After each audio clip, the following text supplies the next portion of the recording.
My dad's funeral was a circus. You won't believe what happened when the will was read. The silence at my father's grave was deafening, broken only by the wind whispering through the trees. It wasn't the peaceful silence of mourning, but a thick, suffocating quiet pregnant with secrets about to detonate. My mother sat rigidly in her wheelchair, her face an impassive mask, while I gripped the cold steel of its handles, trying to anchor myself against the storm I felt brewing. Then she arrived, slithering through the mourners like a viper in a silk dress, her presence a blatant insult to my mother's grief and to the sanctity of the moment. I had noticed her earlier, a woman with carefully concealed pain and an unsettling fascination with our family. As the priest finished his final blessings, she seized her moment, stepping forward with a confidence that felt utterly grotesque. "My name is Vivian," she announced, her voice laced with a brazenness that cut through the air like a shard of glass. Her eyes locked onto my mother, and the world seemed to shrink, focusing all its intensity on the impending confrontation. "I was with him for over a decade. You were the wife, yes, but I was the one he truly loved. He promised me half of everything," she declared,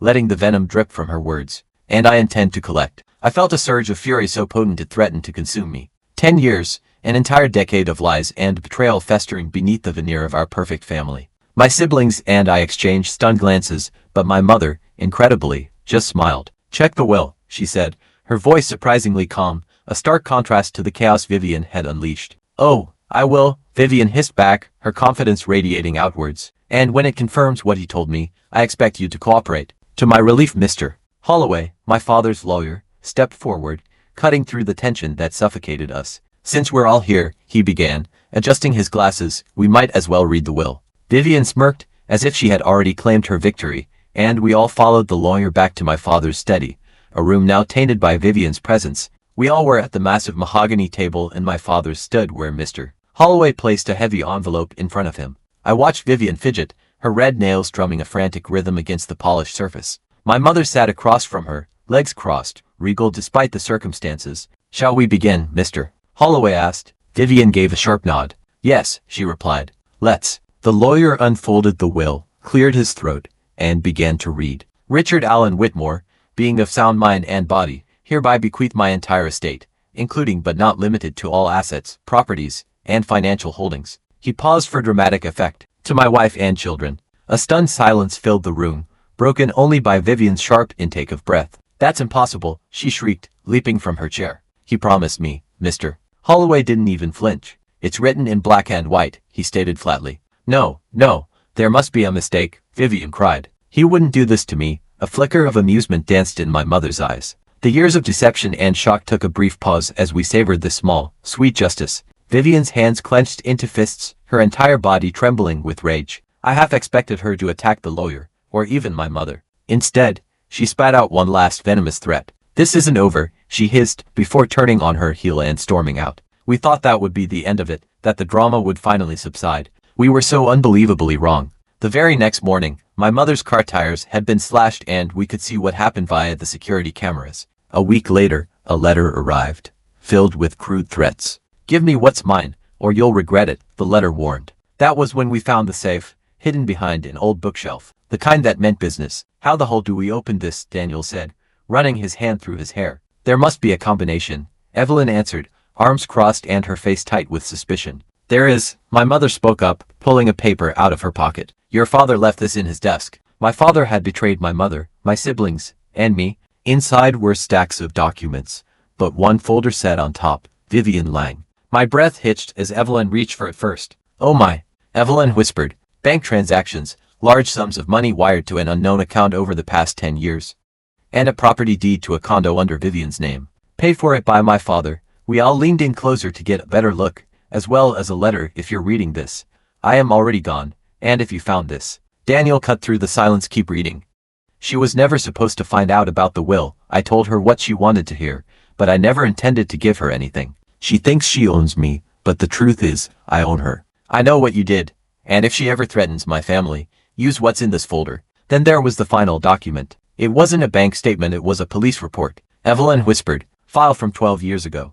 Vivian Langford suspected in the death of a former employer. Powerful and dead under mysterious circumstances. Closed due to lack of evidence." Now I understood. Did my father know what she was capable of? "I told you this wasn't over," my mother said, after several days of uneasiness. Then Vivian did the unthinkable. She just showed up alone, No threats, no lawyers. Call my mother, I said. She didn't hesitate. She wheeled herself to the door, unlocked it, and pulled it open. Mascara smudged beneath her eyes. She didn't look like the confident woman from the funeral. She looked desperate. You don't understand, Vivian muttered. You think this is about money? Evelyn asked. Your father and I had an understanding you can't do things about me. Vivian didn't respond. We have everything we need to end this, Vivian. If I take this to the police, Evelyn replied to Vivian. You'll be making a mistake, a dangerous one, because if I go down, Richard's name goes with me, she warned. My mother leaned forward ever so slightly. The only reason you're standing here, and not in a jail cell, is because I allowed it. Don't mistake my patience for weakness. My mother said, I think it's time for you to leave. Vivian didn't say a word. She just turned and walked into the night. But not before I caught a glimpse of something in her hand. A weapon. I found my mother in her study staring at the folder. She had something. I thought, she's not done. Alarm is paused, my mother said. Your father always played a dangerous game. She thought you could keep her on a leash, but you can't control a woman like her, so what do we do? I asked. We needed to be ready. 2 nights later I awoke to a sound of glass shattering. I grabbed my phone, my heart pounding. Daniel was already in the hallway as well. Bat in, Daniel said. The Evelyn's door creak opened as well. Daniel made a motion to follow. Every step was slow and deliberate. We saw the front door was destroyed. Someone had forced their way in. Someone's inside, I whispered. Vivian. We moved silently, pressing against the walls. She had a key. She flipped through the pages, searching frantically. She had found it. She knew about the safe, but not what was inside. Daniel Justice grabbed her arm, and for a split second her expression wasn't one of guilt. It was triumph. She wanted us to find her, not a chance, he sneered. Her lips curled, as if she were saying, and I hope you're ready to hear what your father really had to hide. Vivian didn't resist as we pulled the folder from her hands, or even when Evelyn called the police. She just sat there. You're making a mistake, Vivian said. I flipped through the paper, my hands trembled. Then I saw it. A hidden account under my father's name. But the balance was gone. Vanished 2 days before he died into an offshore account. $10 million. My father's money had vanished. Who moved it? Was she the one? We waited until the police arrived. Enjoy your inheritance while you can, she said. I have the key. With the smirk that would burn into my mind like a scar, she left. It was a secret so deep, so ugly. Did he just leave us with all of it? We sat in silence around the dining room table, the folder open between us. The police had taken most of the documents, but the bank statement with the missing $10 million, that was in our hands. Offshore accounts don't just disappear. Simeon moved that money, Daniel stated to us. My mother reached for the statement and traced a manicured nail over the bank's name. Swiss institution exclusive. High security. You think he was hiding it from her? I replied. But she shook her head and said, no, he was hiding it from us. A cold weight settled in my stomach. Are you saying Dad stole from himself? Daniel retorted. I'm saying that Richard had secrets far bigger than an affair, my mother answered. As if on cue, Evelyn's phone buzzed. She looked at it. It's a private number. No one I know calls me like this. Then without hesitation my mother reached over and answered. She didn't say a word, nothing. Then a woman's voice, low and smooth. You're in over your head. And the line went dead. A warning shot. The next morning the police called. Vivian was free. Someone with power had pulled the strings. She was never working alone, my mother said. She was just the face of it. I swallowed hard. The face of what? She didn't answer, but I can see it in her eyes. She already knew. Then another knock at the door. Dressed in an expensive black coat, was a man I didn't recognize. Silver hair, and sharp blue eyes. But my mother knew him. I could tell by the way her grip tightened on the armrest of her wheelchair. Carson, she said. Hello, Elizabeth. Carson strode into the house like he owned it. Carson wanted us to find the account, and if we don't.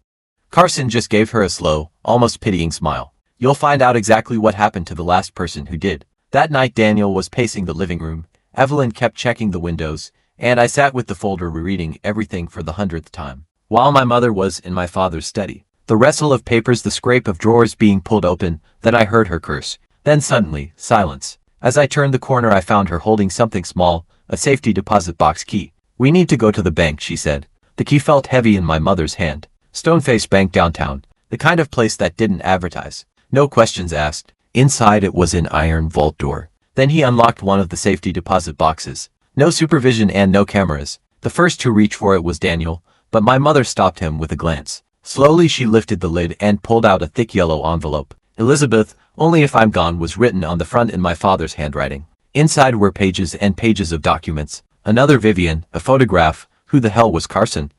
If you have this, then I didn't get out in time. You were never supposed to know. I kept you and the kids away from it for as long as I could. She doesn't let things go. I tried to take the money and tried to disappear. She was sent to watch.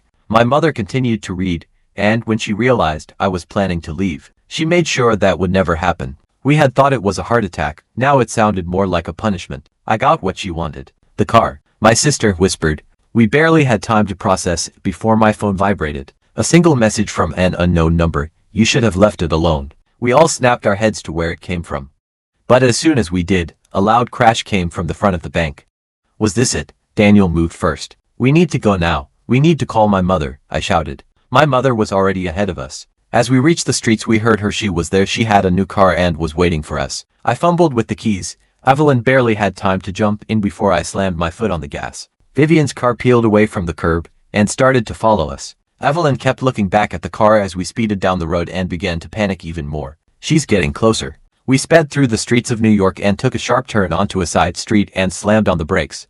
As she tried to follow, she slammed straight into a parked truck. We began to step out of our car as we saw Vivian had stumbled out of her door and her face was covered in blood, but she was laughing. We stood there and Vivian tilted her head in shame. Evelyn, what do you think is gonna happen? She began to walk up to us as Evelyn clinched to her and what we thought was going to be the end. Her voice was barely audible as she said, "You're going to prison for this," she retorted as she took a slow step forward. Carson doesn't leave loose ends, and just like that she's laughing. Vivian tilted her head.